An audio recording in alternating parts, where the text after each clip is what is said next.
Bueno, ahora vamos a hablar de la última parte, la tercera parte del módulo 4 de ecocardiografía, sería la última clase de todo ecografía clínica. ¿Sí? En esta charla lo que vamos a tratar es de, integrando un poco todo lo que estuvimos viendo de ecocardiografía, tanto en el módulo 3 como en el módulo 4,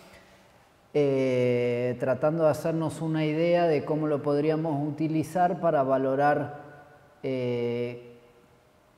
clínicamente y más globalmente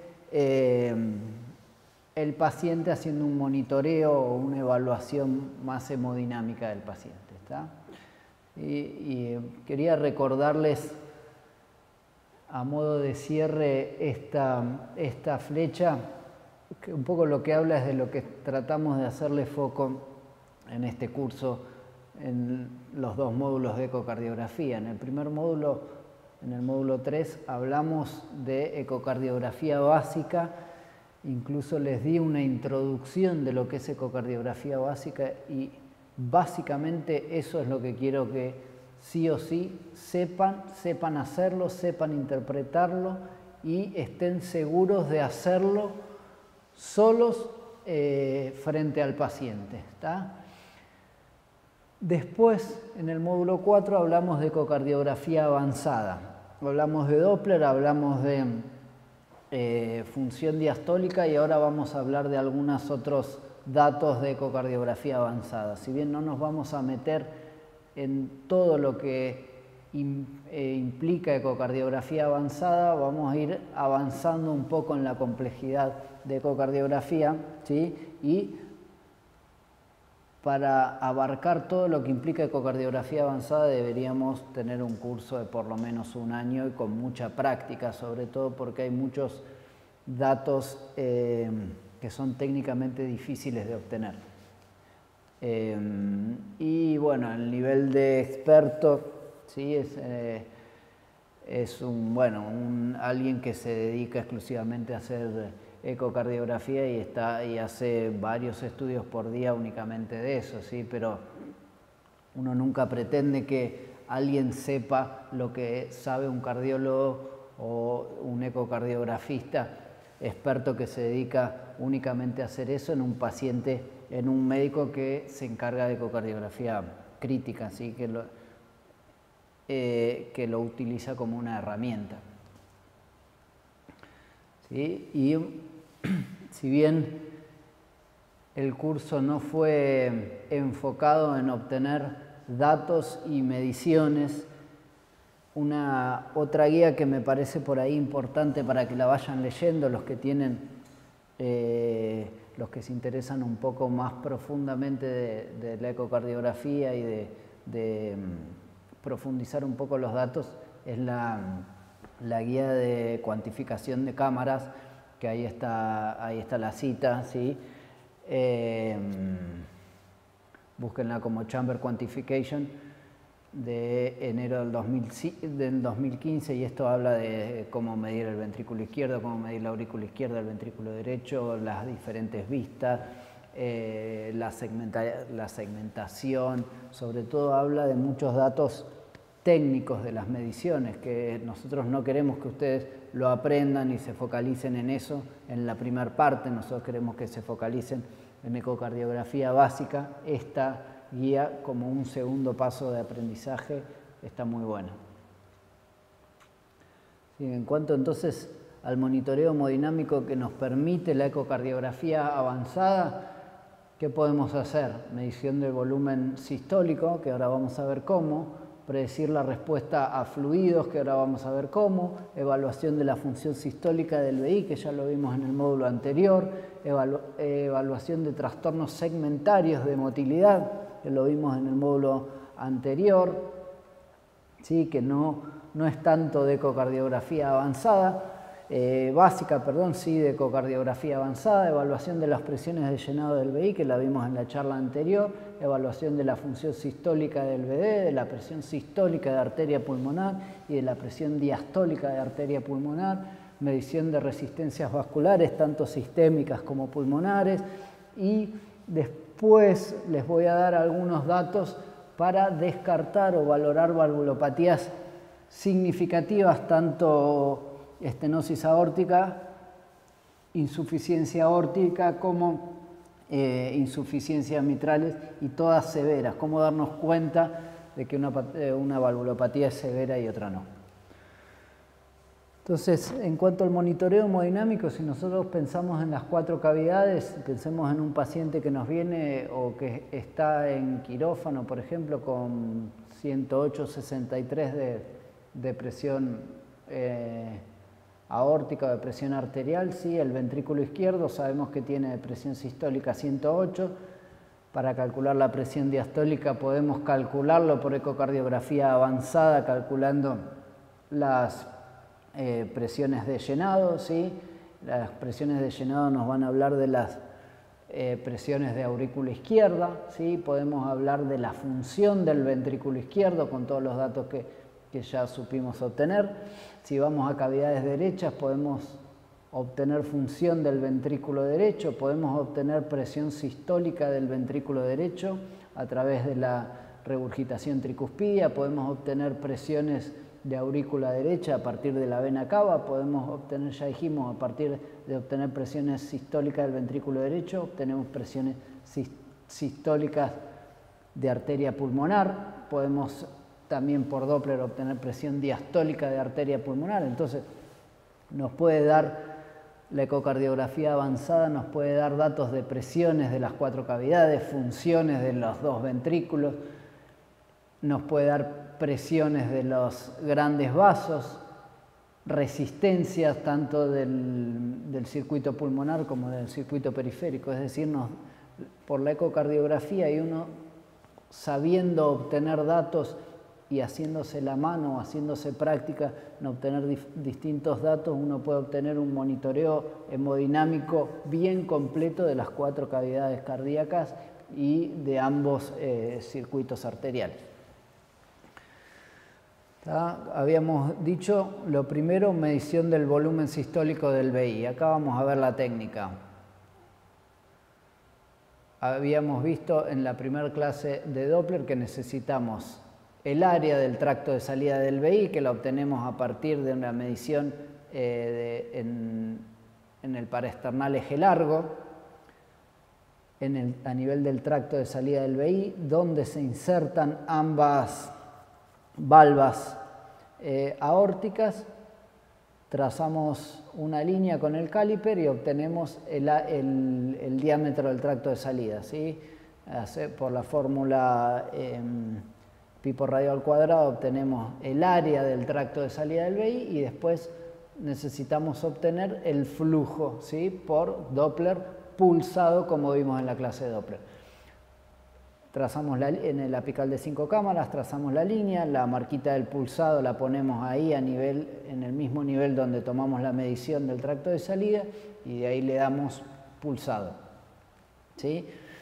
Desde el apical de 5 cámaras hacemos primero, siempre, antes de hacer un Doppler, hacer un color para saber cómo viene el flujo, en dónde hace aliasing, en dónde no está haciendo aliasing, y a partir de ahí ponemos la gota del color y vamos a obtener esta inscripción, ¿sí? Esta curva espectral, ¿sí? Acuérdense que idealmente tiene que estar negrito en el medio, con un ascenso rápido, un descenso un poquito más lento, los bordes bien definidos. Esta es una buena curva espectral, ¿sí?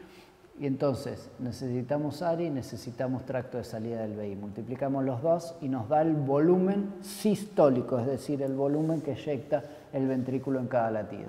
¿Cuáles son los posibles errores que se pueden presentar? Error al medir el tracto de salida del VI, porque si uno corre un poquito más acá, un poquito más allá, nos puede dar un diámetro un poco distorsionado, ¿sí? Y el diámetro distorsionado, al elevarlo al cuadrado en la fórmula de pi por radio al cuadrado, va a hacer que se maximicen los errores, entonces la medición exacta del volumen minuto no sea tan exacta, ¿sí? Podemos tener error en la alineación al flujo en el Doppler pulsado, ¿sí? Necesitamos tratar de alinearnos bien con la línea al tracto de salida del ventrículo izquierdo. En ritmos irregulares tenemos que promediar por lo menos 10 mediciones, ¿sí? Y lo importante es que si vamos a usar este volumen sistólico para monitorear el paciente por X terapéutica que le estemos haciendo, tratar de respetar siempre el mismo ángulo de medición, porque vamos a obtener las variaciones propias del flujo y no las variaciones de la medición. Entonces, muy importante, y acá lo puse en rojo, respetar siempre el mismo ángulo de incidencia en las mediciones sucesivas si estamos tratando de monitorear al paciente. ¿Está? Y también podemos usar para monitorear al paciente lo que es el BTI a nivel de la vista supraesternal, ¿sí? Si ¿se acuerdan de la vista supraesternal a nivel de arriba del manguito supraesternal? Esto es una buena vista y bastante útil para ustedes usar en quirófano. Tenemos que tratar de obtener esta vista del callado y le hacemos un Doppler color y vemos en azul se aleja, esta es la aorta descendente torácica. A este nivel le podemos hacer un Doppler pulsado y vamos a obtener una medición similar al BTI del tracto de salida del VI. Obviamente esta medición en este paciente no va a ser igual a la medición del tracto de salida del VI, pero nos sirve para monitorear el BTI del tracto de salida del VI en el mismo paciente. A este paciente le hacemos inotrópicos, por ejemplo, y le volvemos a medir el BTI y vemos cómo varía el BTI en este mismo paciente después de hacer, por ejemplo, inotrópicos. Y esto es lo que hicimos en este paciente, ¿sí? Monitoreo hemodinámico en este paciente, vista de 5 cámaras, acá no es supraesternal, sino que es BTI del tracto. Pero le estamos haciendo inotrópicos a este paciente que tenía deterioro severo de la función, arrancamos con un BTI de 5.6 centímetros con nada de dobutamina y le vamos titulando la dobutamina, aumentando de a 5 microgramos más o menos cada 4 minutos. Lo podemos hacer cuando querramos, pero vamos tomando la medición y vamos viendo qué le va haciendo la dobutamina al paciente. 5.6, le agregamos 5 gamas, 8.8, le agregamos 10 gamas, 12, le agregamos 15 gamas, 18, y le podríamos agregar a 20 gamas y vemos qué pasa con 20 gamas. Probablemente se quede en 18 o incluso disminuya, entonces a ese paciente ya no va a servir seguir aumentándole la dobutamina, la dejamos en 15 y listo, ¿está? Entonces en este paciente vamos monitoreando la terapéutica con simplemente el BTI del tracto de salida, ¿está? Y entonces, ¿y por qué no calculamos el volumen sistólico haciendo el área del tracto de salida? Y el área del tracto de salida se va a mantener siempre constante en este paciente. Entonces lo único que varía, si varía el BTI, es el volumen sistólico. Entonces este paciente está mejorando porque el BTI del tracto de salida está mejorando. Y ahora, pero me dicen, no, es muy difícil medir el contorno en este paciente, y si no les gusta medir el contorno, le podemos medir la velocidad pico. Vean cómo en este paciente la velocidad pico también va aumentando y es un parámetro que se puede seguir bien en este paciente para ver la respuesta a la terapéutica con inotrópicos. ¿Está? El otro punto que habíamos marcado es predecir respuesta a fluido. Acá puse parámetros dinámicos versus estáticos, y bueno, esto ya no tiene tanta discusión. Parámetros estáticos son diámetro de vena cava inferior, diámetro de cavidades, presiones de llenado. Esto estamos hablando de parámetros estáticos, es decir, que no se ve cómo va variando en el mismo paciente con respecto a parámetros respiratorios o a maniobra de Trendelenburg, como ahora vamos a ver. Entonces, parámetros para predecir respuesta a fluidos, vena cava, cómo varía el diámetro, ¿sí? En este caso, índice de variabilidad a índice de variabilidad, índice de distensibilidad, ¿sí? Que varía el 12% de acuerdo al cálculo, ¿no? no tiene importancia que se acuerden ni cuánto varía, ni cómo se obtiene el dato y qué sé yo, simplemente que se acostumbren a ver la vena cava y la variabilidad de la vena cava. ¿Sí? Acuérdense que lo podemos hacer en modo bidimensional o le podemos aplicar a este mismo paciente, le podríamos hacer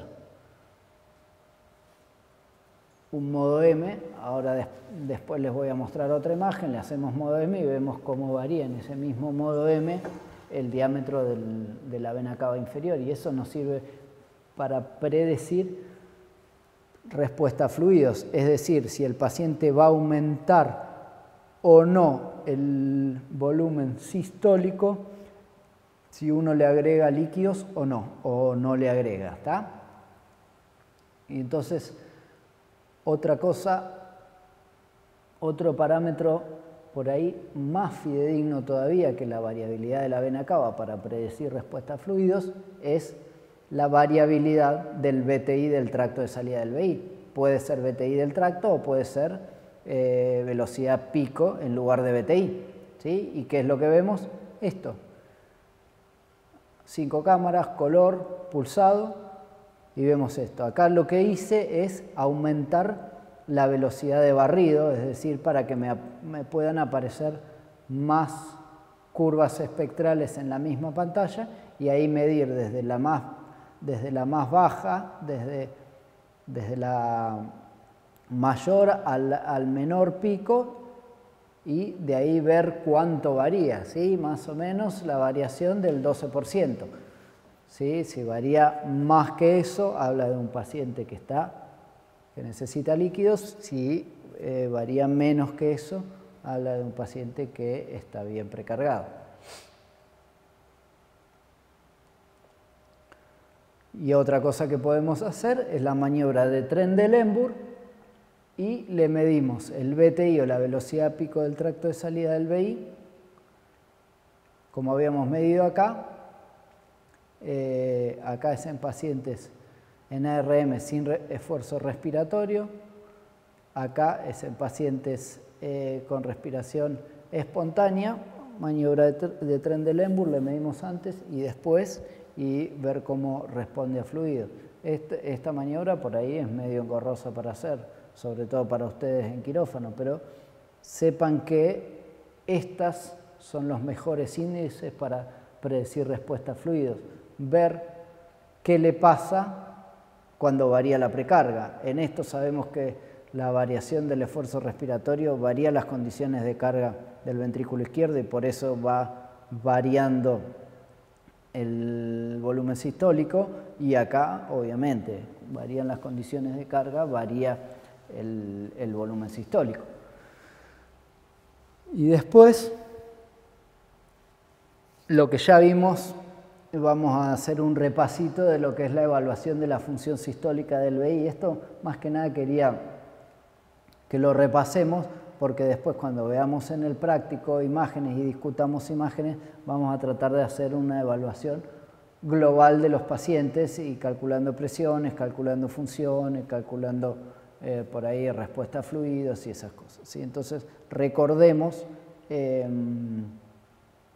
los parámetros que uno evalúa para valorar función sistólica, que son la excursión del anillo mitral hacia la punta, el ángulo mitroseptal, el cierre de la cavidad, el engrosamiento, ¿sí? ¿Cómo está la función acá? Severa, ¿sí? Y siempre el mismo paciente tratar de buscarlo en diferentes ventanas, ¿sí? Acá es un deterioro severo global de la función sistólica, ¿sí? Entonces, ¿qué evaluábamos en los pacientes? Engrosamiento parietal en las distintas vistas, cierre global de la cavidad, excursión del anillo mitral hacia la punta del ventrículo izquierdo, proximidad de la valva anterior mitral al septum interventricular en diástole. Esta era la distancia de septum, el ángulo mitroseptal, ¿tá? Y acá recordemos el SPAM, ¿sí? El SPAM lateral mayor a 16 es normal, menor a 7 deterioro severo de la función, ¿sí? Lo podemos hacer septal, lo podemos hacer lateral, valor normal mayor a 10 septal, mayor a 14 lateral, mayor a 14, 15, algunos 16, pero en eso está el valor. Si es menor a eso, tiene deterioro de la función, ¿sí? La distancia E septum, ¿se acuerdan cuando le hacemos modo M a nivel de la válvula mitral? Nos da esta inscripción. La primera curva es la E, la segunda la A. Entonces, la cercanía de la E al septum nos habla de función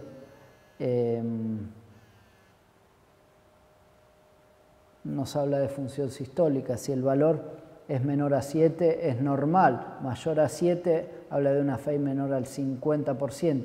Mayor a 20 nos habla de un deterioro severo de la función, es decir, una fracción de eyección menor a 30%. Ángulo mitroseptal mayor a 30, FEI menor a 50%. ¿Sí? Entonces, cuando uno evalúa todas estas cosas, todos estos parámetros para valorar función sistólica, fíjense que acá no les dimos Simpson, no les dimos Teijón, no les dimos medidas, pero a propósito no les damos y no explicamos esas cosas, porque nos parece que eso requiere de mucho entrenamiento para la medición y habitualmente trae más errores que beneficios o que datos confiables obtener mediciones. Entonces, lo que queremos es que se acostumbren a obtener cualitativamente, a valorar cualitativamente la función. Y si obtenemos todos los datos que dijimos, vamos a estar en condiciones de diferenciar entre una fracción de eyección normal, como en este caso, con una deteriorada severa, como en este caso, ¿sí? Y con una supranormal o mayor que normal, como es en este caso, ¿sí? Que vean que prácticamente se tocan las paredes y qué sé yo. Esto es más que normal, es un paciente que está deshidratado, le falta líquido. A este paciente hay que darle líquido, ¿tá? Porque ¿qué pasaría si a este paciente uno le hace volumen sistólico? Si le medimos volumen sistólico, muy probablemente el volumen sistólico en este caso esté deteriorado aún con una fracción de eyección supranormal. En cambio, este va a tener un volumen sistólico normal y en este caso probablemente tenga un volumen sistólico parecido a este, ¿sí? O un poquito menor inclusive, porque esta fracción de eyección es muy deteriorada, pero este tiene mucho deterioro de la función y este tiene una función supranormal. Evaluación de trastornos segmentarios de la motilidad. Y bueno, en esto no quiero ahondar mucho, ¿sí? Pero bueno, recordemos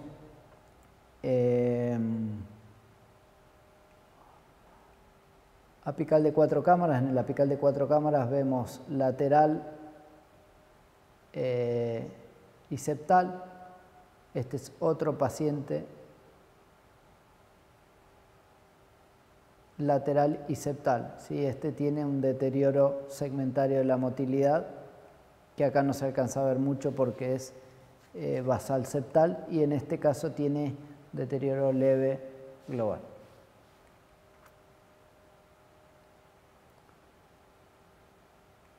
Este es el mismo paciente del lado izquierdo que veíamos en la diapositiva anterior. Del lado izquierdo tiene deterioro segmentario de la motilidad a nivel de estos segmentos que son posteriores, inferiores, aquinesia, postero inferior, medial, es lo que vemos en esta diapositiva. Y después, otro punto que nos permite la ecocardiografía avanzada es determinar presiones de llenado del ventrículo izquierdo, ¿sí? No ayuda, esto es importante que se le graben, no ayuda a predecir respuesta a fluidos y es importante para descartar la etiología cardiogénica de la falla respiratoria, ¿tá? Entonces, en este paciente, lo primero que deberíamos hacer es valorar el tamaño de la aurícula izquierda, ¿sí? Y después le hacemos Doppler tisular, inflow mitral y Doppler tisular. en este caso inflow mitral 0,97, era un paciente con función conservada, entonces tenemos que hacer inflow y Doppler tisular. Inflow pico E de 1, Doppler tisular acá, pónganle que tiene 0,7, ¿sí? 1,07, no llega a ser mayor a 12, ¿sí? Es una presiones de llenado normales y tiene un patrón normal, a lo sumo tiene un grado 1 de disfunción diastólica.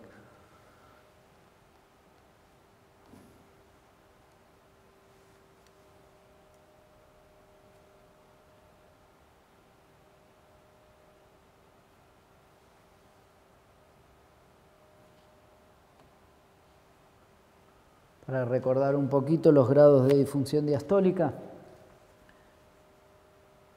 normal E mayor que la E menor que la A es patrón de relajación prolongada y pseudonormal, ¿sí? En el normal tenemos la E que es mayor que la A en el Doppler tisular, mayor a 10 en el lateral, y después cuando ya empieza a deteriorar, la E es menor que la A en el Doppler tisular.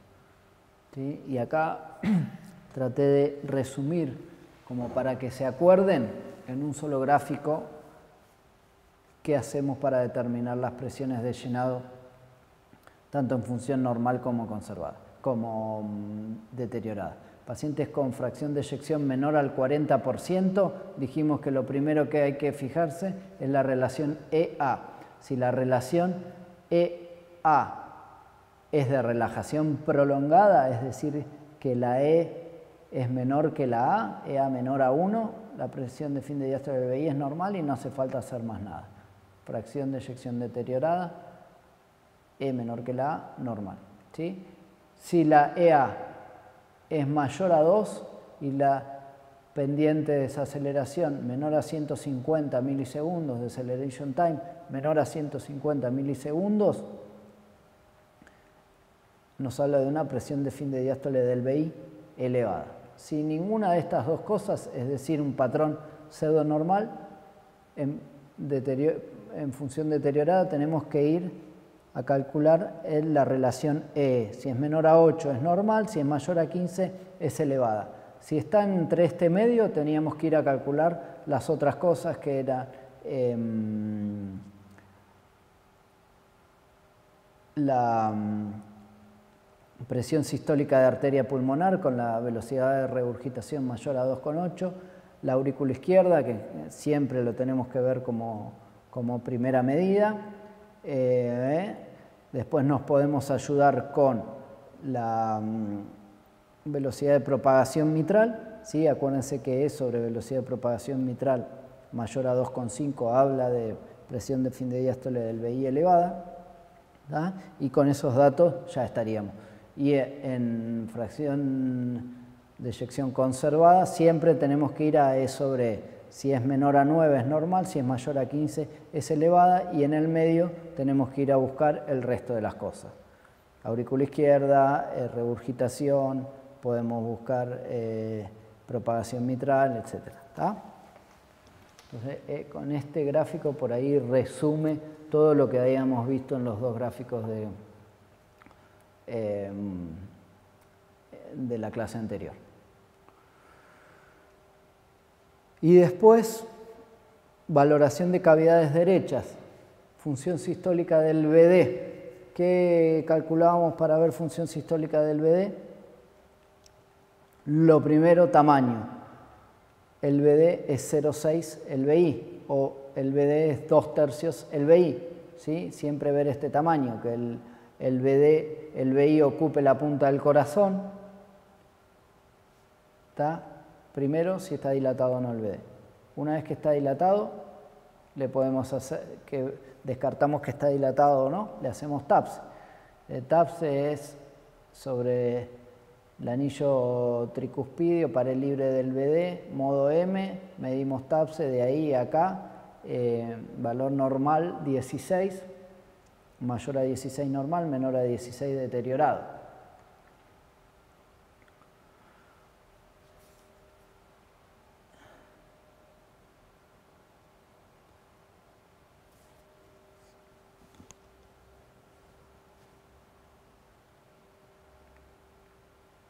¿Y qué pasa con este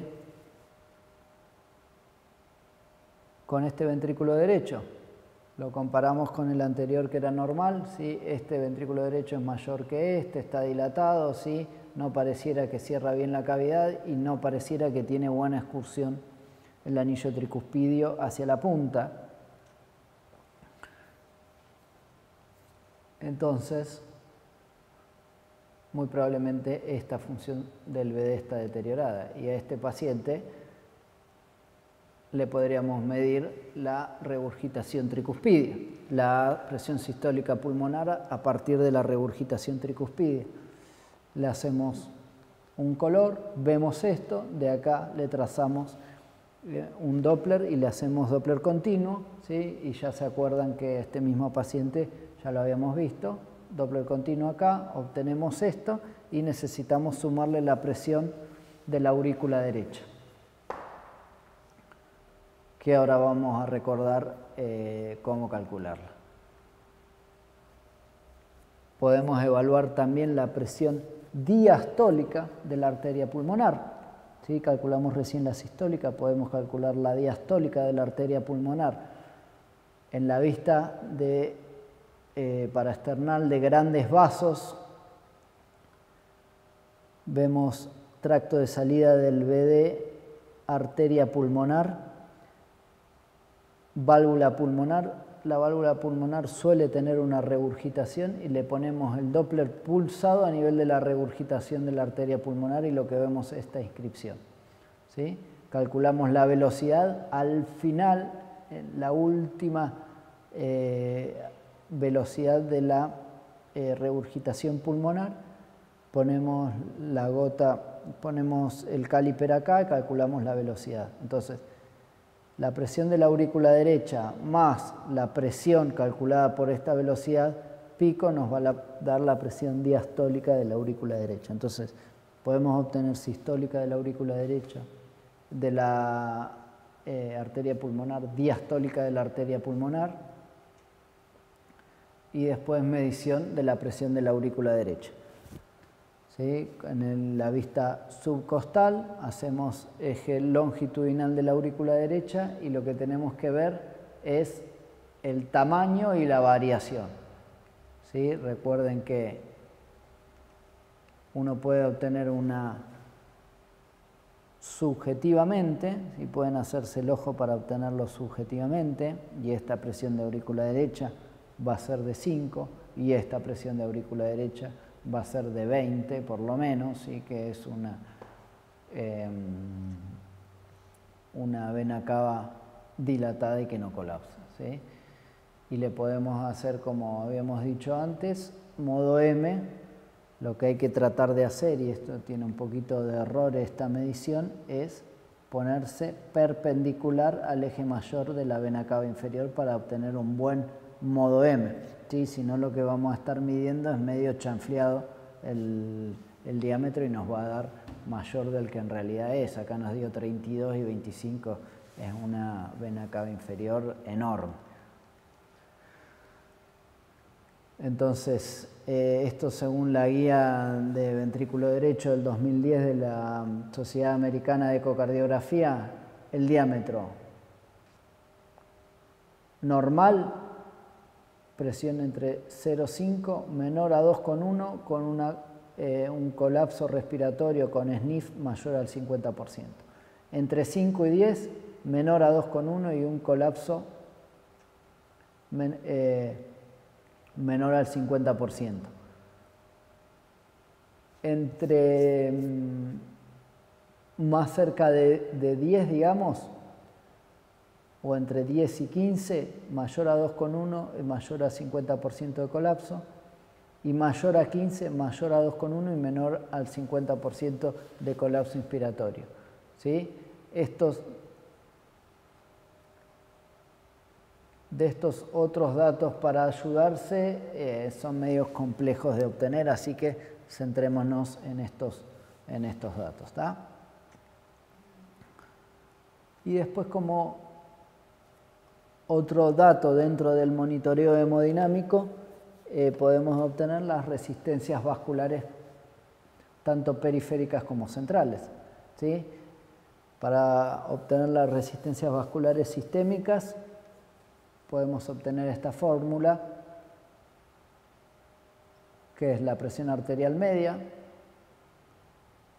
presión venosa central, que la obtenemos de la vena cava, como dijimos recién, o directamente de una vía central, y el volumen minuto, como ya vimos cómo calcularlo. De esto, ¿qué datos necesitaríamos por ecocardiografía? El volumen minuto medido por BTI del tracto de salida del VI y la PVC medido o por vía central o por ecocardiografía a partir de la vena cava. Las resistencias vasculares pulmonares, ¿sí? Esto puede ser útil en pacientes ventilados, hipoxémicos con distrés o atelectasias, y los pacientes que puedan tener elevadas las resistencias vasculares pulmonares, ¿sí? A partir de una vista paraesternal de grandes vasos, ¿sí? Recuerden, esto es tracto de salida del VD, arteria pulmonar y la división de la arteria pulmonar. Podemos obtener el BTI del tracto de salida del VD, que sería acá el tracto de salida del VD, antes de la válvula pulmonar, que se ve más o menos a este nivel, ¿sí? Ponemos la gota del pulsado acá y hacemos la inscripción de la onda espectral y obtenemos el BTI y la velocidad de la regurgitación tricuspidia, como vimos antes, más 0,16. Valor normal me lo da en unidades Wood, valor normal menor a 2 unidades Wood. Entonces obtenemos la regurgitación tricuspidia, el pico de regurgitación tricuspidia, el BTI del tracto de salida del BD, dividimos por 10 más 0,16, bla, bla, bla, y nos da valor normal menor a 2 unidades Wood. Si lo multiplicamos por 80 nos da endinas por segundo. Entonces recuerden que obteniendo velocidad de la regurgitación tricuspidia, BTI del tracto de salida del BD, podemos obtener resistencias vasculares pulmonares, ¿tá?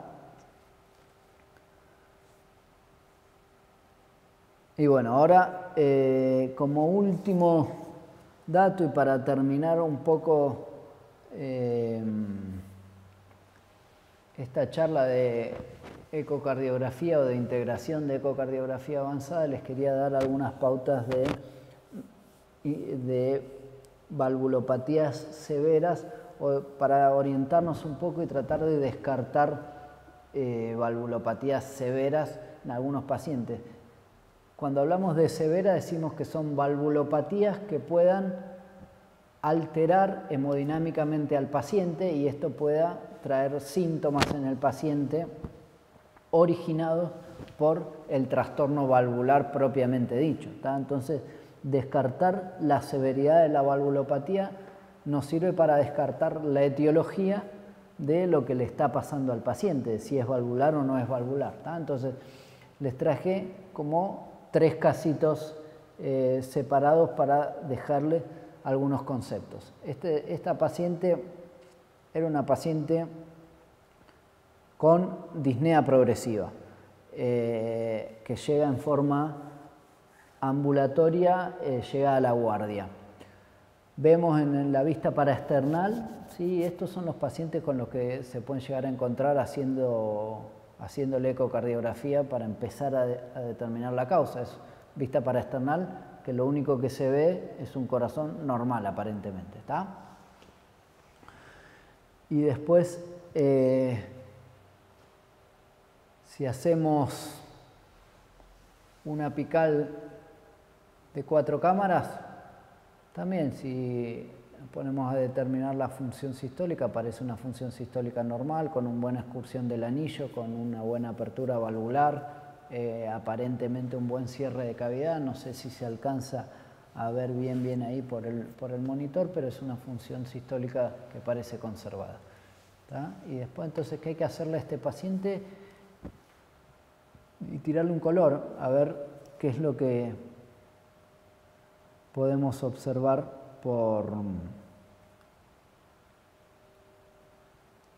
de las válvulas. ¿Sí? Entonces,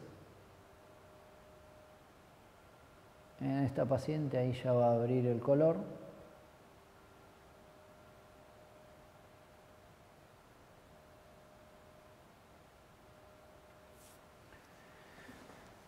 Entonces una vez que ponemos la cajita del color, tenemos que tratar de ubicarnos, como dijimos, en qué es lo que estamos viendo. Rojo se acerca, azul se aleja. Esto es la aurícula izquierda, esto es tracto de salida del VI. ¿Tá? Entonces, azul se aleja en sístole, que vemos al mismo tiempo que tenemos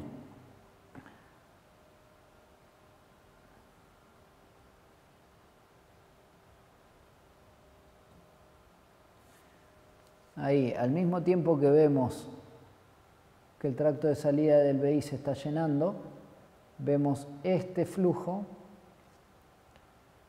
que está llenando la aurícula izquierda, que aparentemente viene de la válvula mitral, pero que no es muy grande, aparentemente. ¿Está? Entonces, este paciente que viene con disnea y vemos este flujo que está viniendo de la válvula mitral, que está llenando la aurícula izquierda, pero que no parece muy grande, primero nos tiene que llamar la atención de que eso puede ser una insuficiencia mitral, y si está tan cerca de la pared y tan pegado y está viniendo la válvula mitral, es un flujo que llamamos con efecto Coanda. El efecto Coanda es un flujo que viene tan fuerte y con tanta velocidad que se pega, como que se adhiere a las paredes de la aurícula izquierda, y eso evita de que se vea como un flujo enorme. Se ve como un flujito chiquito, finito, que no parece de severo, pero si tiene efecto Coanda, nos está hablando de severidad de la valvulopatía. Entonces, para terminar, nuestra sospecha acá sería que tiene una insuficiencia mitral de grado importante. Tenemos que ver si esta insuficiencia mitral es severa como para poder estar descompensando al paciente y trayéndole disnea. Entonces, ¿qué es lo primero que tenemos que hacer? Medirle el tamaño a la aurícula izquierda, ¿sí? Y el tamaño, lo que vimos es medirle volumen por Simpson a la aurícula izquierda. Acá le medimos volumen y tiene 116 centímetros cúbicos. A esto lo tendríamos que ajustar a superficie corporal,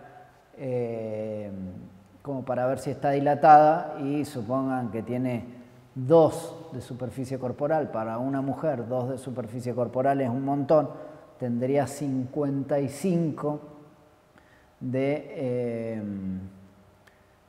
volumen ajustado a superficie corporal. Sería mucho más que el valor normal. Entonces tiene una dilatación severa de aurícula izquierda, más ese flujo con efecto Coanda, nos está hablando de una insuficiencia mitral severa.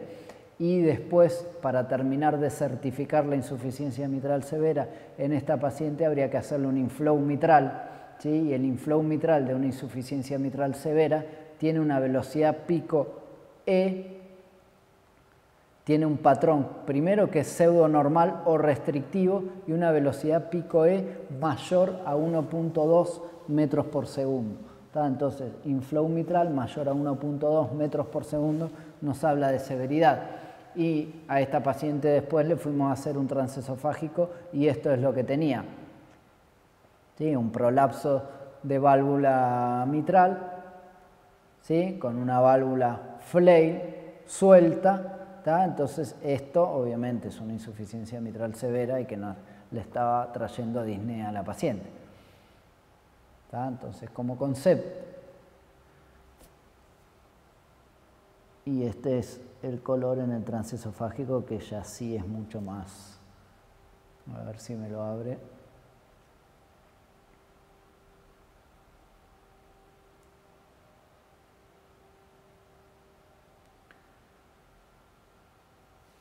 Bueno, en el transesofágico no quiero adentrarme mucho en esto, pero vean que incluso en el transesofágico no parece muy grande. Esto es aurícula izquierda y esto es ventrículo izquierdo, está al revés en el transesofágico. No parece tan grande tampoco el flujo, pero es por el efecto Coanda que tiene, que hace que se pegue a la pared.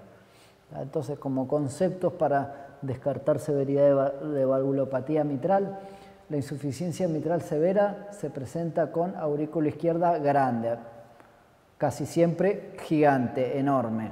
El jet excéntrico con efecto Coanda, como el que veíamos recién, el color subestima la severidad, es decir, que por color pareciera menos de lo que en realidad es la insuficiencia mitral.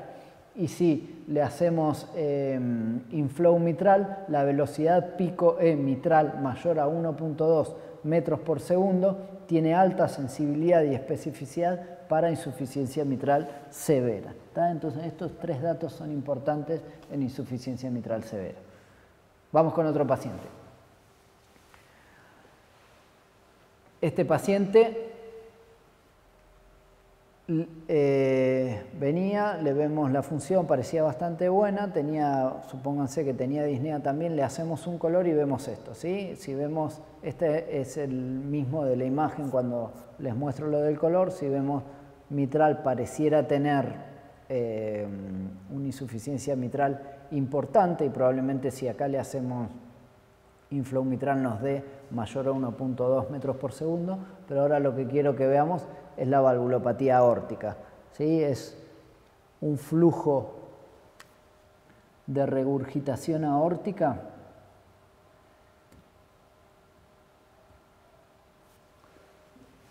si vemos el flujo que viene por acá en el mismo momento que se está llenando el ventrículo izquierdo, es decir, en diástole, es un flujo que por lo menos el de insuficiencia llega hasta acá.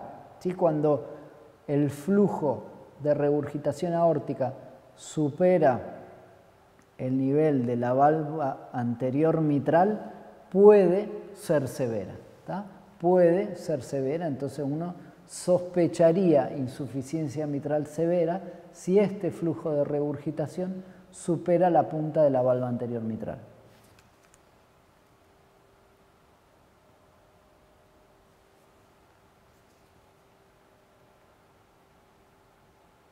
Ahí vemos que claramente el flujo de regurgitación por lo menos llega hasta acá. Entonces, ahí, ¿qué tenemos que ir a hacer? Y ese mismo paciente le hacemos paraesternal, le vemos paraesternal eje largo, esto es zoom de paraesternal eje largo sobre la válvula aórtica, le hacemos un color sobre la válvula aórtica y le medimos el ancho del flujo de regurgitación aórtica por color, de acá a acá. Y después hacemos la relación de el diámetro del tracto de salida del VI sobre el ancho del jet, debería ser el ancho del jet para que sea severa mayor al 65% del diámetro del tracto de salida del VI. Es decir, un ancho del jet mayor a 65% del ancho del tracto de salida del VI nos habla de insuficiencia aórtica severa. Entonces, tres datos de insuficiencia aórtica severa. Este bien cualitativo, el color supera la valva anterior mitral. Acá medimos ancho del jet sobre ancho del tracto de salida del VI. Este es relativamente sencillo de medir y nos da una muy buena idea de la regurgitación aórtica. Y una vez que esto nos da para insuficiencia aórtica severa, para certificar el diagnóstico, podemos hacer un flujograma en aorta abdominal, es decir, Doppler pulsado a nivel de la aorta abdominal en la vista subcostal, como ya vimos en la primer clase de vascular, cómo obtener esa vista. Le hacemos un pulsado y obtenemos esto, ¿sí? Esto lo que vemos es el flujo aórtico en sístole y el flujo aórtico en diástole. Si el flujo aórtico en diástole ocupa toda la diástole y es reverso con respecto al flujo sistólico, ¿sí? Este es un signo patognomónico de insuficiencia aórtica severa. Es decir, si tiene este signo, la insuficiencia aórtica es severa y certificamos el diagnóstico de insuficiencia aórtica severa. ¿Tá? Entonces, flujo diastólico reverso en aorta abdominal es patognomónico de insuficiencia aórtica severa. ¿Tá? Entonces, conceptos de insuficiencia aórtica severa.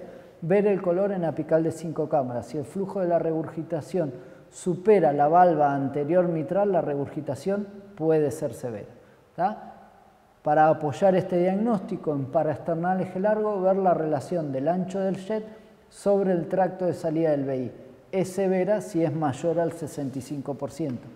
Y para terminar de certificar el diagnóstico, buscamos el flujo holodiastólico reverso en aorta abdominal. Si está presente, hablamos de insuficiencia aórtica severa. ¿Tá? Y después, otro paciente, ¿tá? Y cuando hablamos en Doppler de cálculo de área valvular aórtica, dijimos que técnicamente calcular el área valvular aórtica es muy complicado, y la verdad que sí es complicado, y sobre todo valorar la velocidad pico de la válvula aórtica por Doppler continuo, porque siempre es muy fácil que no nos podamos alinear bien, habitualmente no nos alineamos bien, no obtenemos una buena curva espectral, entonces el dato que obtenemos no es muy confiable. Entonces les voy a dar algunos datos como para que nosotros podamos sospechar de que la estenosis aórtica puede estar trayéndole problemas al paciente. Entonces, en este paciente que en la vista paraesternal eje largo vemos esta válvula aórtica, que es una válvula aórtica que está calcificada, dura, que si la tratamos de ver su apertura no abre prácticamente nada, ¿sí? Y en esto no hay que quedarse con la primer vista de que no abre nada, sino que hay que tratar de ir moviendo el traductor para un lado y para otro y buscar la mejor apertura aórtica, porque a veces lo podemos estar agarrando un poco de chanfle y ver que no está abriendo bien la válvula, pero en realidad sí abre bien. Entonces, moviéndolo bien, terminamos de ver esto, y es una válvula aórtica que muy probablemente sea severa y que abre muy poco. Entonces, lo que tenemos que ir es a buscar el eje corto de la válvula,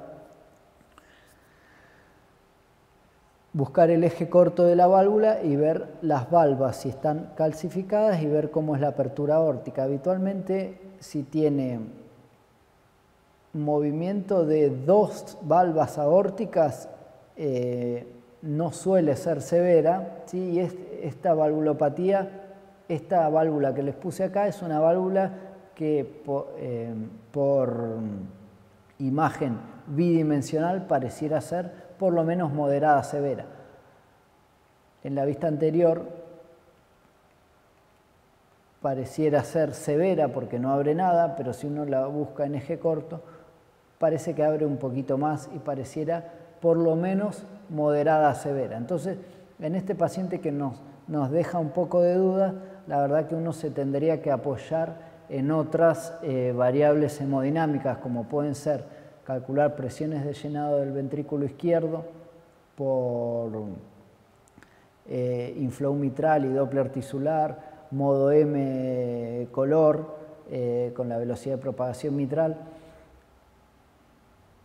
volumen de aurícula izquierda, habitualmente una valvulopatía aórtica severa, una estenosis aórtica severa, tiene la válvula aórtica, la aurícula izquierda, perdón, grande, dilatada, porque tiene las presiones de llenado aumentadas, ¿tá? Entonces una válvula aórtica calcificada con la aurícula izquierda normal, no suele ser severa la estenosis aórtica, ¿está?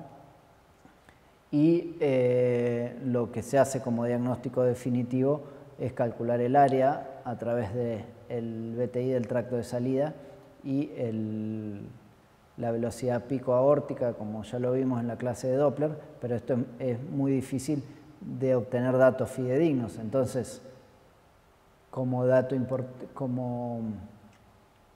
concepto importante, acuérdense de medir el volumen aórtico, el volumen de aurícula izquierda, presiones de llenado, etc. Entonces, diagnóstico definitivo de estenosis aórtica severa es con la medición del área valvular y lo debe hacer un ecocardiografista experimentado. Acá les puse esto porque la verdad que lleva mucho tiempo aprender esto. Pero el área valvular menor a 1 y la velocidad pico mayor a 4 es diagnóstico de estenosis aórtica severa. Esto como un dato para que se acuerden. Pero ustedes lo que tienen que hacer como primera aproximación, valorar la calcificación y la apertura aórtica en forma cualitativa para esternal eje largo y corto, como lo vimos recién, y ante la sospecha de estenosis aórtica severa, valorar el volumen de aurícula izquierda y las presiones de llenado del BI. Y esto nos va a dar una idea de si el paciente, la valvulopatía que tiene, puede ser severa o no. Y bueno, con esto terminamos el último módulo de ecocardiografía, la tercera charla. Y bueno, nos vemos en el práctico para terminar de evacuar las dudas de estas charlas.